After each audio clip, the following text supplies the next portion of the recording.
Yeah. Hello, everybody.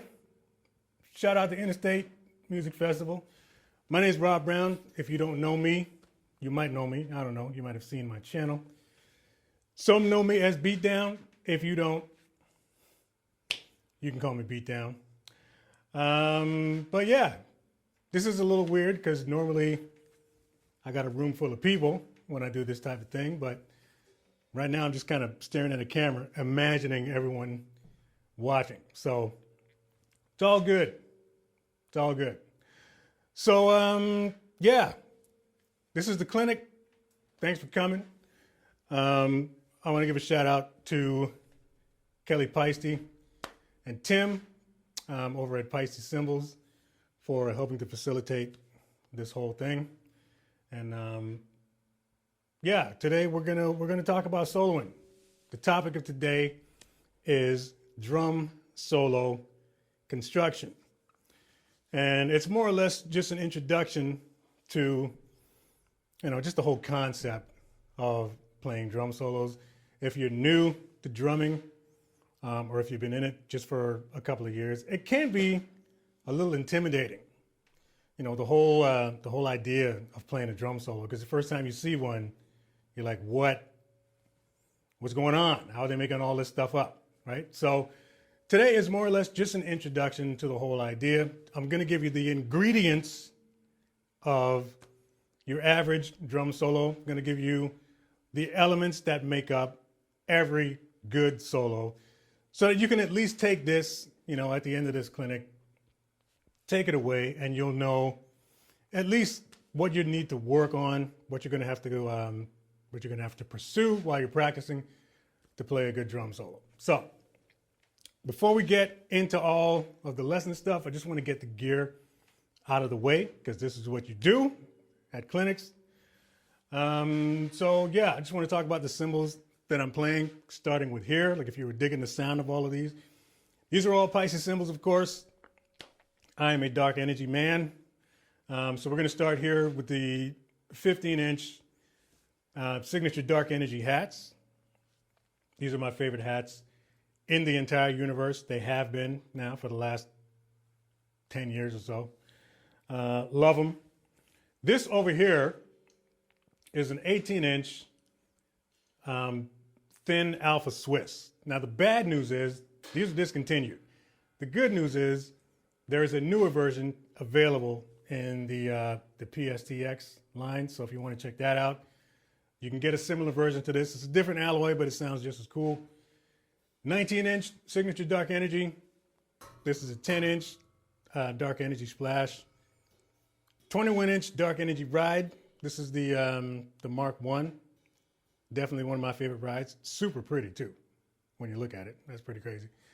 And then over here, we got an 18-inch dark energy crash. And then this is my favorite cymbal in the universe, the entire universe. This is a 22-inch Masters Swish. This thing is the most gorgeous cymbal you'll ever play, ever, in your entire life. And then real quick, the drums. This is my Yamaha Phoenix kit, 10, 12, 16, 22-inch kick. I got an A&F snare here. This is a 14-inch Maple Club. And yeah, I think that's about it. ProMark sticks. Shout out to ProMark. And that's it. All right. So let's get into this lesson. Let's talk about soloing. And let's give you some tips and some pointers and all that type of stuff.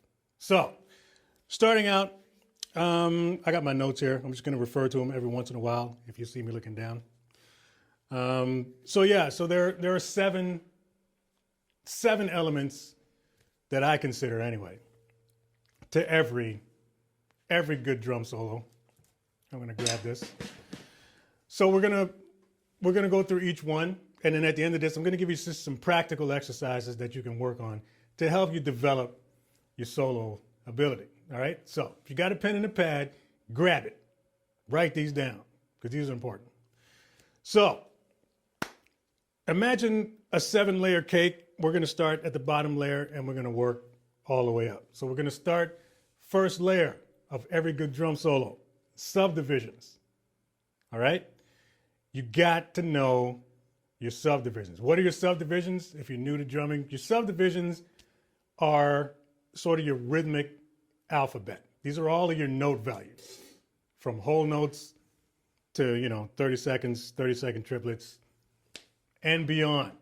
Okay?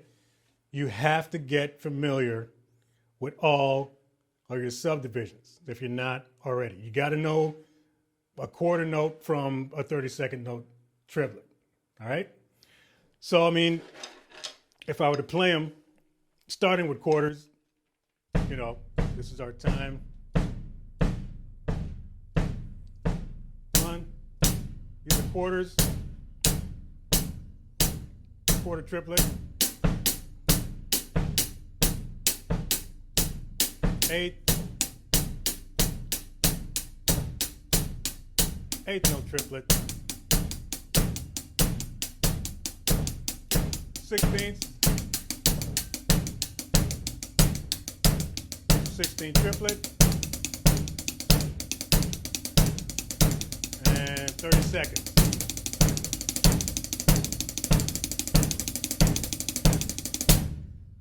All right? That is your rhythmic alphabet. You got to know this. You got to get familiar with all of your subdivisions. Know what you're playing when you're swinging the sticks around. It'll make a huge difference. All right? The next thing, the next element, next layer of the cake, sticking. Sticking is what you're going to use to sort of distribute your subdivisions. Okay? Different ways of getting around the drums. This is why it's important to practice your rudiments, because your rudiments are they're pretty much what's going to allow you to get around the drums in the most fluid way possible, as opposed to just defaulting to this all the time. You know what I mean? So all of your different stickings, there's millions of different combinations of stickings available, but in a nutshell, it's just a bunch of combinations of singles and doubles. That's mostly what you're going to be using to get around the drums. So, playing different, like various types of stickings, like I said, it's going to help you get around the drums in a super fluid way. And, everything is just going to sound a lot smoother and a lot less sort of lumberjacky, if you know what I mean. Next thing, accents. Accents are super important. Accents play a big part in, making anything you play on the drums sound good. So accents, again, for you new drummers, accents are basically just strokes that are louder than your main strokes. You put an accent on the stroke, you just play it a little bit louder. When you're playing accents, especially during a solo, it can really sort of change the structure and the dynamic and everything of the solo. And to give you an example, if we're just playing 16th notes,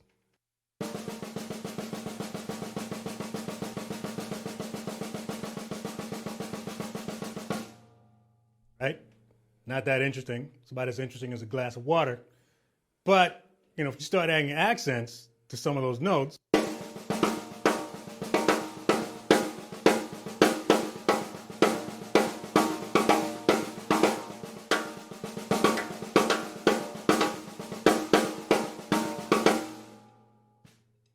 right? We weren't doing really anything different. Same 16th notes, we just added accents to the mix. So again, when you're getting around the drums, you start with your subdivisions, and then you add your sticking, and then you start adding accents. With those three elements alone, you already have something interesting. So that's why it's important to get familiar with your accents, get used to playing accents, not just the idea of playing them, but you also, the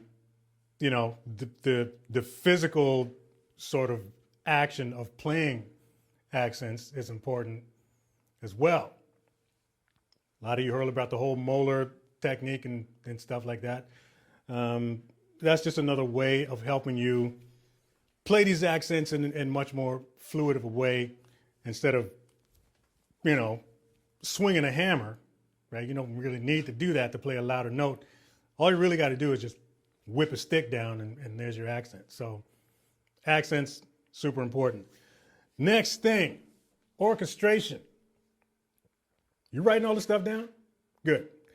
Orchestration is the next thing, all right? Orchestration now, that is the creative distribution of your subdivisions that you're playing, okay? So the subdivisions are basically what you play. Orchestration is where you play it, okay? Orchestration adds color to your subdivision. That's basically it, right? So, if we start with, let me start with a fill. If we just play a fill like this.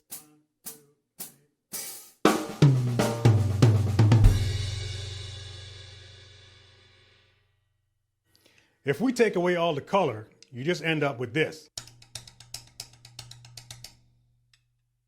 right? So orchestration is, again, it's the creative distribution of your subdivisions, your accents, all of that stuff.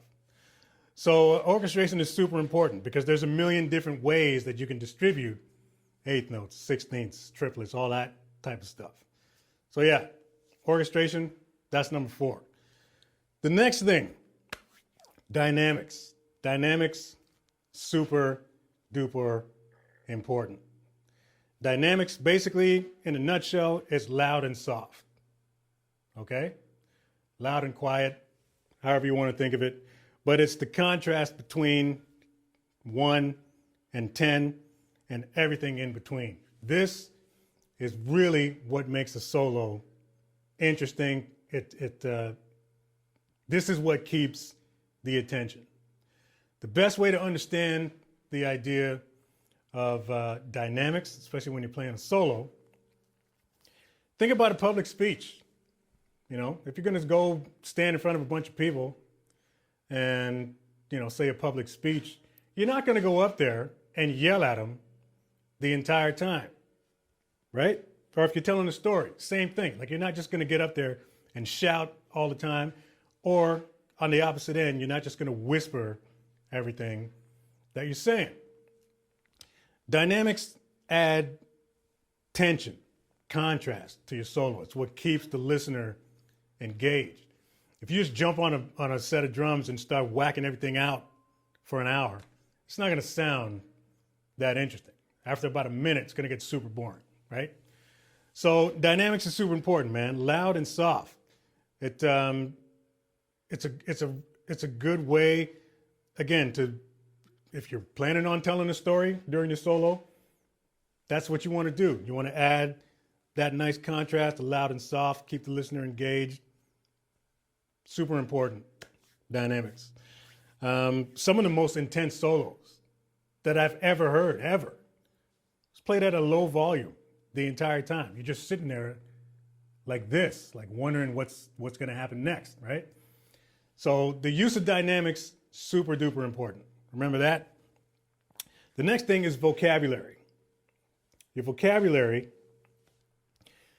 think of your vocabulary as your warehouse full of musical ideas, right?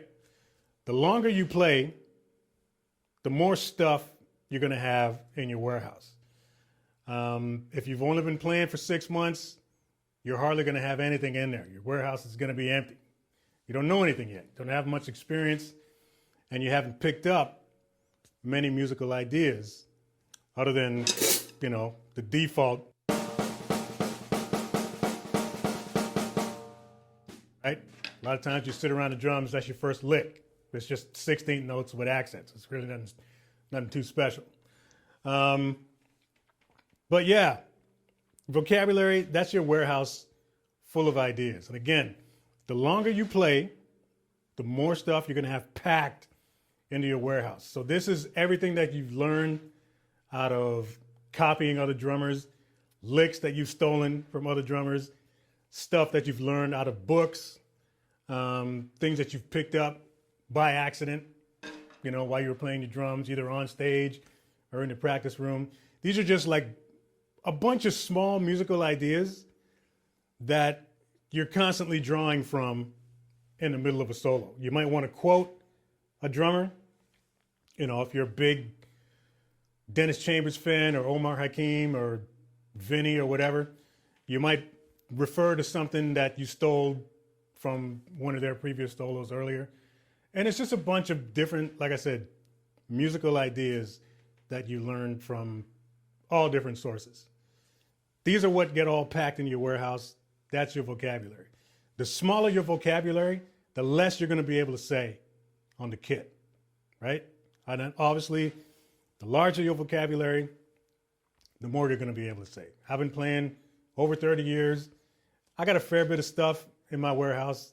So if you've ever been wondering how drummers just make stuff up, that's your answer right there. It comes with experience. The longer you've been playing, the more stuff you'll be able to say without repeating yourself, unless you feel like repeating yourself. If that's part of the theme of the solo, you can do that. So vocabulary, super important. And then the last thing is personality. Okay, your personality is basically how you're going to present all your ideas, right? It's just your own sort of personality that comes out on the drums. It's just the way you say things, and that's a personal thing.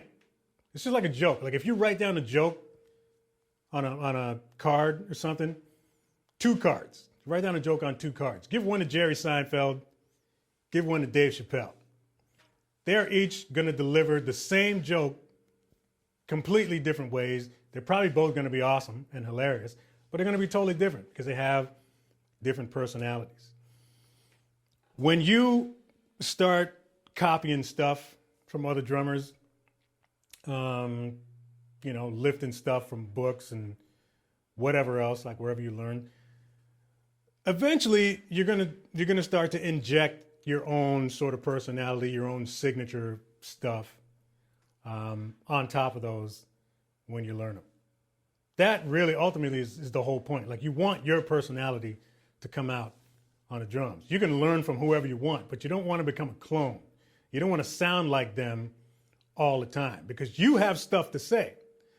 Once you've got enough experience, then you can start to sort of inject your own way of saying things into those licks. So personality, man, personality. And then there's also technique. I'm going to put a slash after personality, and then I'm going to add technique. Your technique is 100% up to you. You have to constantly be working on your technique, particularly the hands. Develop your hands because you want to be able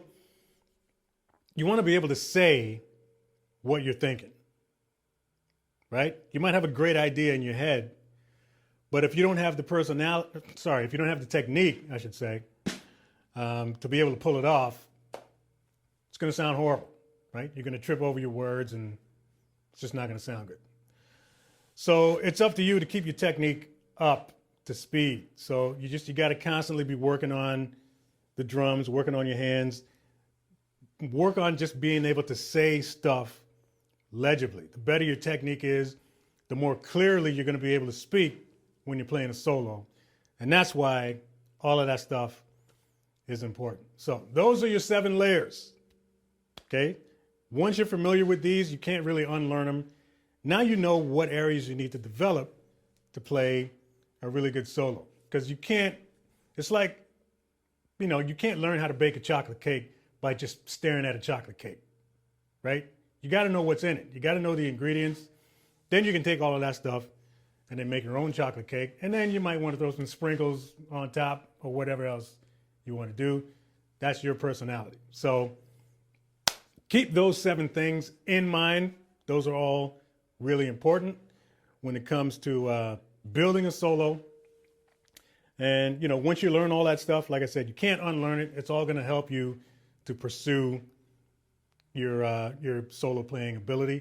Personally, I believe every drummer should know how to solo. Whether you ever plan to play one in front of an audience or not, that's not the point. The reason why it's important to learn how to solo is because playing solos, it's the one thing that you can do on the drums that maxes out all your abilities at the same time. It's like taking your car to the track, right? You're pushing everything right up to 10. So your technique, your musicality, all the stuff that I just talked about, all the 7 layers that I just talked about, all of that stuff, you're going to stretch them during a solo, and it all helps you develop your musicality overall. So that's for all of that stuff. Now that we're done talking about that, let me just give you some practical exercises, some things that you can do to practice all of this stuff that I just said, okay? So let me make this little transition, meet you back here, and we'll get going. All right, so let me just give you a really practical exercise that you can do. This is going to be one of the best and most efficient ways to practice playing your solos. So all of the things that we just talked about, okay, all of those 7 elements, let's go over them just one last time. Subdivisions, sticking, accents, okay, orchestration. We have dynamics, vocabulary, and personality. All of these things now, with this exercise, you're going to be able to practice at the same time, all right? So this is something that I call progressive subdivision exercise, all right? This, like I said, is one of the best ways to practice how to solo. You're going to be doing all of this stuff at the same time. And the point of doing it is this. What we're going to do is we're going to start with 8 notes, okay, just for this sort of demonstration. We're going to start with 8 notes, and here's what you're going to do. You are going to try to make as much music as you possibly can with just 8 notes. That's it. So if this is our tempo, right? 1 and 2 and 3 and 4 and 1 and 2 and 3 and 4 and those 8 notes, that is all you're going to play. You want to squeeze the most music that you can out of those 8 notes. So that means you got to tap everything out. Everything. All your musical ideas, all your dynamics, all of that stuff. You're going to tap it out. You want to try to make these sound like the most interesting 8 notes ever using what you got in front of you. So, sticking, dynamics, orchestration, where are you going to play them? You can play single notes, you can play unison, do whatever you need to do. But you're going to practice just playing 8 notes all around the drums in a musical context. So if you want to think in terms of, 4-bar phrases, 8-bar phrases, whatever you want to do, you can do that. But it's up to you. You got 8 notes to play with. Try to make them interesting, and this is what you're going to do. So the exercise looks like this. I'm going to work with this tempo, right? So these will be my 8 notes. This is my rhythmic template. These are the subdivisions, or the one subdivision that I'm going to be using. And I'm just going to start playing 8 notes around the drums, okay? So, starting with that, I'm going to count myself off, and then I'm going to go. Here we go. 1, 2, 1, 2, 3, 1.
Now, the cool thing about doing this type of exercise is that the longer you do it, you really start to get into it.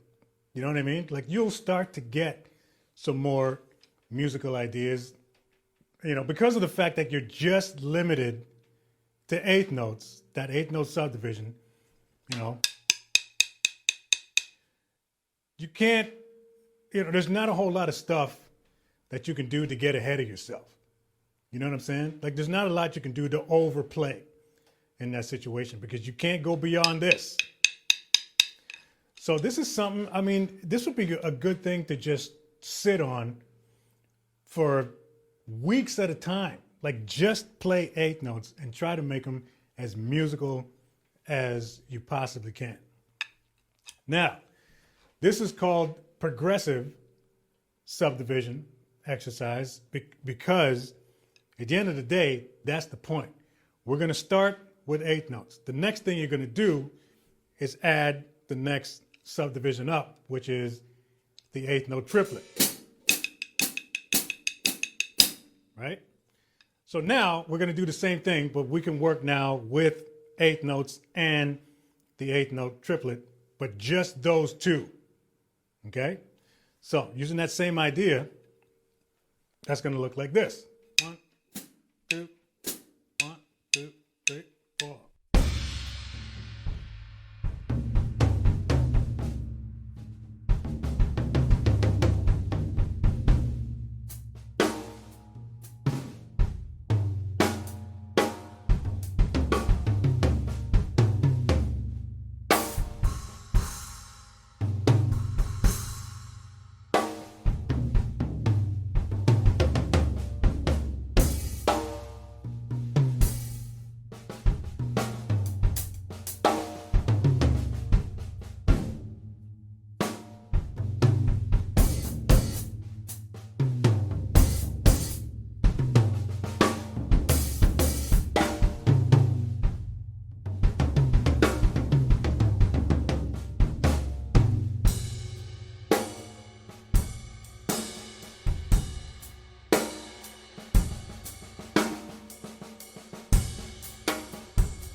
So you can see by now where this is going, right? You start with just one, and then you start adding the next one up, and then the next one up, and then the next one up, until eventually you're playing, 5 or 6 different subdivisions.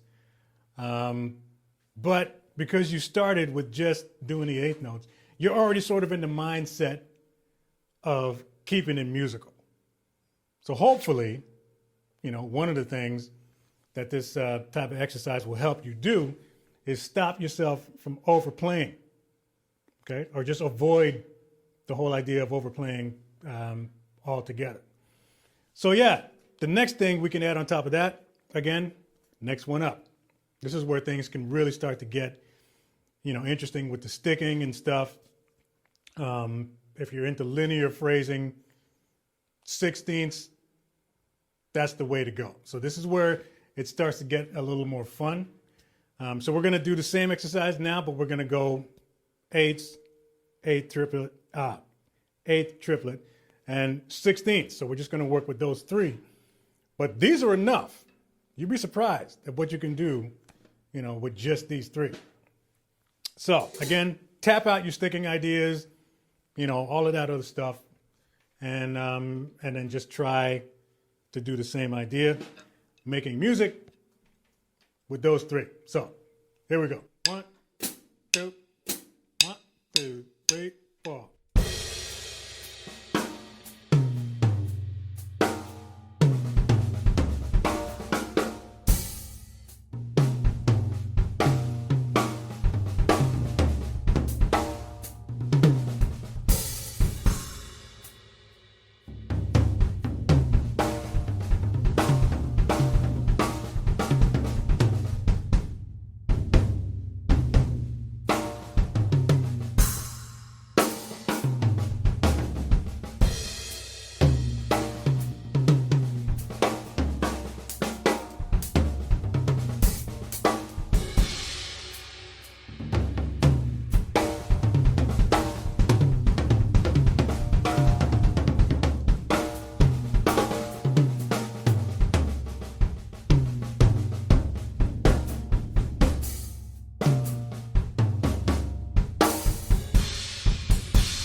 I snuck a triplet in there, but what are you going to do? Anyways, that's the idea, man. That's the whole idea of this sort of progressive subdivision exercise. This is really going to help you to develop all of those 7 elements that I mentioned before. Again, all at the same time. It's going to max them all out. The most benefit that you'll get out of this exercise is staying with the lower subdivision, sticking with the 8 notes. You don't really have to go below 8s if you don't want to. 1 and 2 and 3 and 4 and is a practical place to start, because it'll get pretty boring if you just stick with quarters. You can if you want. If you want to start with quarters, you can do that. But 8s are good. It's a good place to start. And again, you've seen how I did it, right? Just try to get around the drums, doing that type of thing. The longer you've been playing, the more you're going to be able to say, obviously, right? If you're new to drumming, you might be stuck for ideas, but you're expected to be. Don't worry about that. You're still new. There's not a whole lot of different types of sticking under your belt just yet, but that's a really good place to start.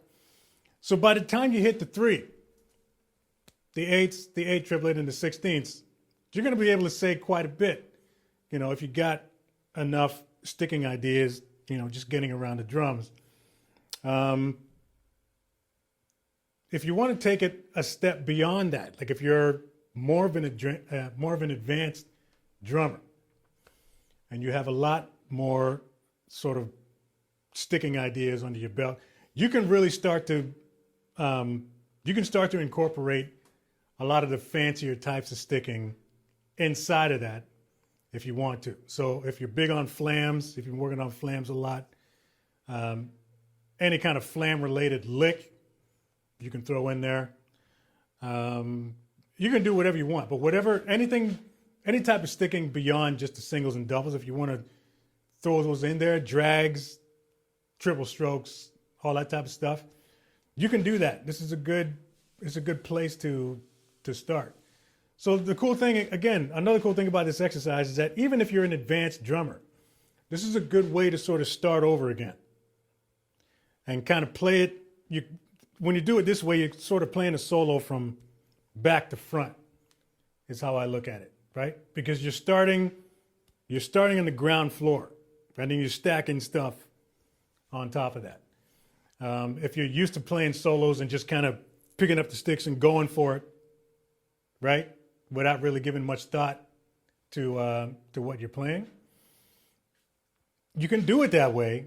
But if you take your time and sort of start from scratch again, and again, play it from back to front now, it's a whole different thing, because you're going to be a lot more aware of a lot of the stuff that you're actually playing. So, yeah, man, this progressive subdivision exercise it's not just for, drummers that are new to soloing. If you've been soloing for a little bit, and again, you want to start over from scratch, this is a really good way to redevelop and sort of, sharpen up all of those other layers of this awesome cake that is drum soloing. Now, the last thing that I just want to show you before I send you all away, this is a flow exercise for not just soloing, but just playing the drums in general. But this will really help with your soloing in terms of flow. Now, this is an exercise that I learned from a Dave Weckl lesson over 20 years ago. And to this day, it's still probably my favorite exercise to do on the drums at various different tempos. But what I used to do a lot, especially in my earlier days, is I would run drills. I would run drills 5 minutes, 10 minutes, sometimes even 15 minutes long. And this is a 16th note exercise.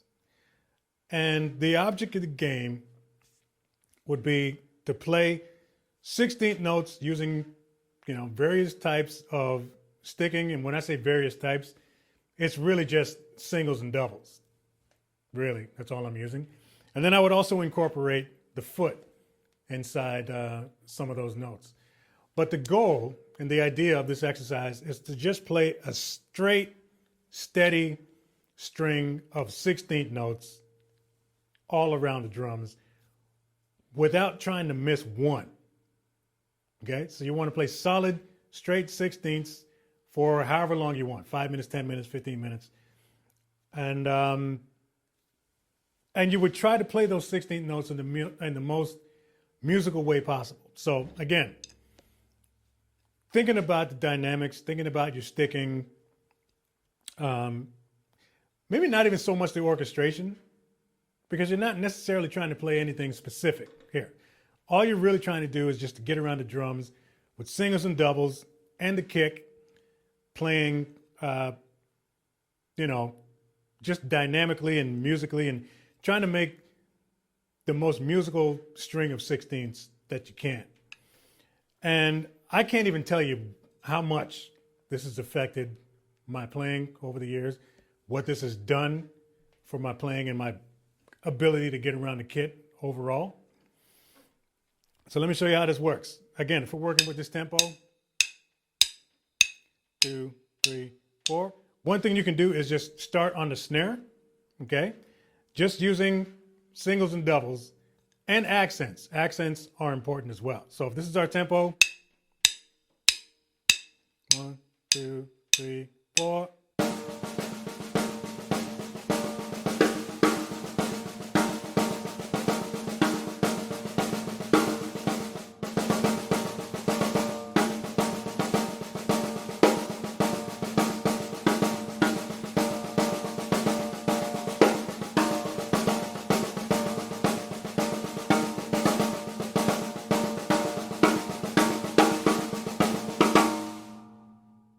Okay, so that's the idea. But what you're going to do is you're going to play this all over whatever you got on your kit that you can hit, you're going to hit it.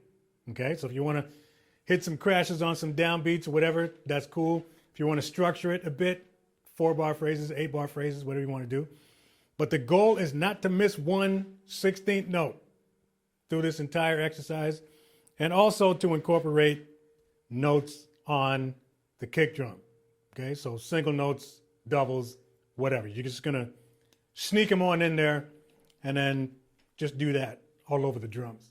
So let me play this for you, show you what this looks like, and then and if you want to try it, you can try it afterwards. So here we go. 1, 2, 1, 2, 3, 4.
Now listen, when I tell you that I could do that all day long, I'm not joking.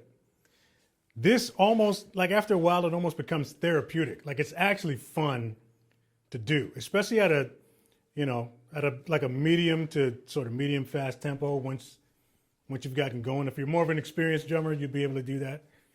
But I'm telling you, it's one of my favorite exercises to do, and I do it often, and I love it, and I'll still do it for 10, 15 minutes at a time. It's just a really good workout. It's a good way to just get your flow happening on the drums, especially when you speed it up. Like when you speed it up, it really starts to get fun.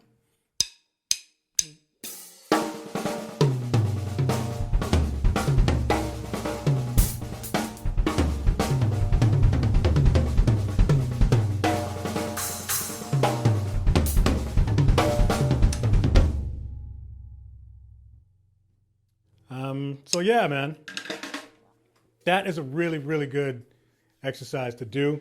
In the beginning, when you first start doing it, might not flow as well as you may want it to, but this is something that really improves over time the longer you do it.